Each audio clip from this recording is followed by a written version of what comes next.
Welcome to a new special series called The Bathroom Break. That extra 10 minutes you either have to listen to marketing tips or use the bathroom or both. But I don't recommend both, but that's your choice. This collab is going to be super fun. We have Daniel Murray from the Marketing Millennials and me, Jay Schwedelson from the Do This Not That podcast and subjectline.com. Each episode in the series, we are going to go over quick tips about different marketing topics. And if you want to be in the bathroom, fine, just don't tell us about it. Thanks for checking it out. We are back with another episode of The Bathroom Break. I am here with the conference hopper. He just went to a huge conference, which is like the conferences of conferences, had 3 talks. He's still running on Celsius. Wait, you die. So I walk by a booth and I see these people that I do work with and they go, Jay, we want to invite you to this VIP dinner tonight. You know, we'd love for you to come. And I'm such a jerk. A VIP dinner. I sound like such a tool that I just said that. And they go, will you come? And I go, actually, I'm going to lie to you and tell you I have another dinner, but I'll be in my room hiding out. And the guy's like, you can't actually tell us that. You're supposed to lie. I'm like, I don't care. I mean, you should have said, if you listen to any of my content, you know, I put that out publicly that I'm not going to go to any dinners. Yeah. It's amazing. At least you told the truth. That's a start. Listen, chicken wing room service is underrated. What are we talking about? I wanted to ask you, because you have been talking about this for a long time, and I think you have a take on it that I think people should know about. But with emails, like how many emails should I send? Like sending volumes, the holiday season's coming. What should I do with my email list? All right. So in general, everybody thinks they send too much to their list. And I don't care if you're in a boring B2B industry, you're in a nonprofit, you're in a consumer, you're direct to consumer. I don't care. You're actually not sending enough email. I know that sounds ridiculous. 2 things. Number 1, you stay in the inbox now based on engagement that you have with your database. How often are people opening, clicking, interacting with your emails? The weirdest stat of all time is that those marketers that send at least 5 times per month, okay, have over a 20% higher average open rate than those that send less. And the reason being is if you don't generate enough opens and clicks on your overall email sending, then the receiving email infrastructures don't view you as a credible sender. So now the way you stay in the inbox is by sending out a lot. But here's my hot take, and I want to know what you think about this, Dan, is that I hate when people say the best day for my emails is Tuesday at 10 a.m. That's our number 1 day. That's when we send out our emails. And I'll tell you why I hate that. Because I also like sending emails out at 9 p.m. on a Thursday. I like sending emails out at 2 p.m. on a Sunday. And the reason I do is not to find what is the best day and time. I don't care about that. I believe, and I see it in the data, that different populations within your database interact with email at different times. There are people that read emails on Sunday mornings, people that read emails at night, people that read emails on Tuesday morning. So it's not what is your best day and your best time, but you need to be doing sends at all these different times ongoing to reach different segments of your database. And you can't just focus on that one, what is the best day and time. First, I mean, I'll pick over that. First, when someone says best time, and we talk about this all the time, is usually that a time you should probably avoid because now it's become a public knowledge that that's the best time.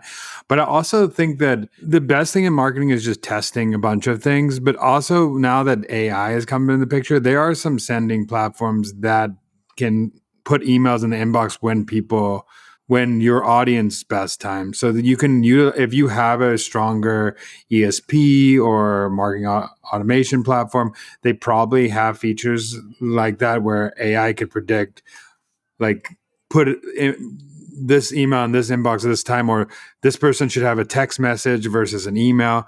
So think about that. But if you don't have something like that, for my emails for the Marketing Millennials, I will send it on Sunday at 2:30 one day, and then Monday at 3:22 one day. And I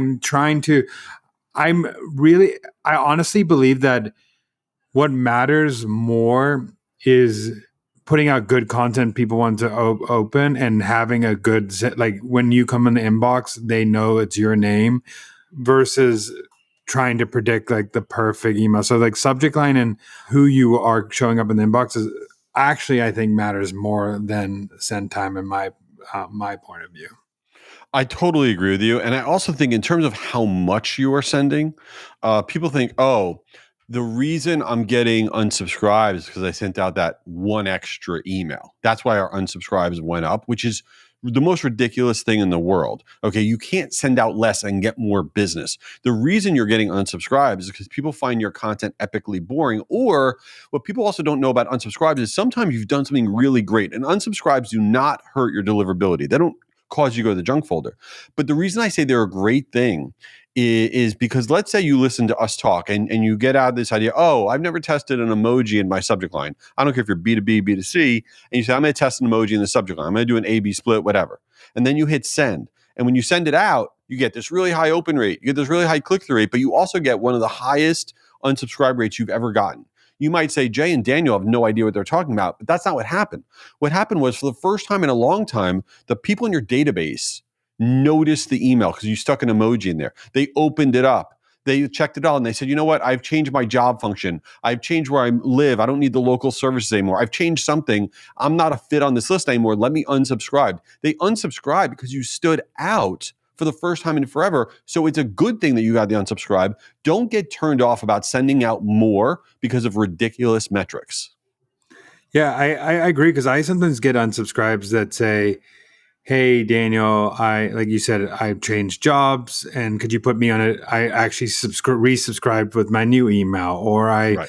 like, oh, hey, Daniel, your content's great, but my inbox is like busy. I'm sorry. I need to, like, that happens all the time, but Yeah. it's better to, but also I truly believe you need to get closer to your customer, and the closer you get to your like real audience is better than having people go off your list. So the raving fans you should care about, and if people don't want to be on the list, they can resubscribe later. Don't worry about those people are leaving. But I do agree that if you're sending more emails with bad content, that's bad. That's what we're not Right. saying. Like, don't send an email just to send an email. No, no, Like, no. send an email that is above average in the inbox, but send more emails that are above average, good content that people want, that are personalized to them. And personalization doesn't have to mean, hey, Daniel, hey, whatever. I mean, personalized, I mean the content's personalized to them. The whatever's in there is made for them. That's what I mean by personalized. No, I'm glad you called that out, because sometimes I say this and I forget to say the most important part, which is relevancy and frequency are married together, right? If you're sending out relevant, engaging stuff that's good for that person, you have the license to send out stuff. I wish Daniel sent me your newsletter every single day because it's awesome content, right? So it's all about, are you being relevant? If you're being relevant, you could be more frequent. If you're being irrelevant, then you suck and you should send out less. All right, before we wrap up here, Daniel, I want to know something. You've now been on the daddy circuit here for a few months now, and you're operating with less sleep. What is that like? What is going on with you? Are you just miserable in terms of interacting with other humans? Like, what is your deal now that you're no sleep man?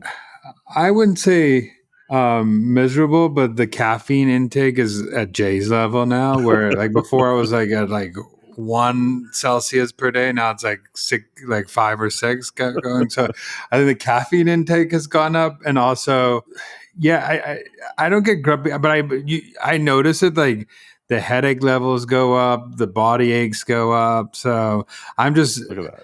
I'm just saying like that we'll get through this period. He'll eventually sleep more than 4 hours at one time. So No, it never happens again. It's over. Because then you get old like me and you just can't sleep anymore. So that's it. That's what happened. Your sleeping time is over. I'm envious of people who like sleep till like 11 o'clock. I'm like, how do you do that? People probably slept through this episode, but they shouldn't. And they also should go and follow the Marketing Millennials podcast, the greatest podcast that's ever been created. Leave Daniel a review. He deserves it. He's a so great much dude. ridiculousness. But also, Guru Conference is coming up, so everybody go register. Yeah. Nicole What about your Kidman. conference? What about yours? Mine's Halloween Eve, so if you want to Find out. come, show up in costumes. It's Marketingland, 10marketingland.com. Come on, hang Oh, out. yeah. Bye. Attendmarketingland.com. It is free. It is virtual. I'll be there. Daniel will be there. It's going to be bunkers. All right. We'll see you at the next one. Daniel, come on, man. I got to get back to work. Get out of there. All right. While he's still in there, this is Jay. Check out my podcast, Do This, Not That, for marketers. Each week we share really quick tips on stuff that can improve your marketing, and I hope you give it a try. Oh, here's Daniel. He's finally out. Back from my bathroom break. This is Daniel. Go follow the Marketing Millennials podcast, but also tune into the series. It's once a week, the bathroom break. We talk about marketing tips that we just spew out, and it could be anything from email, subject line, to any marketing tips in the world. We'll talk about it. Just give us a shout on LinkedIn and tell us what you want to hear. Peace out. Later.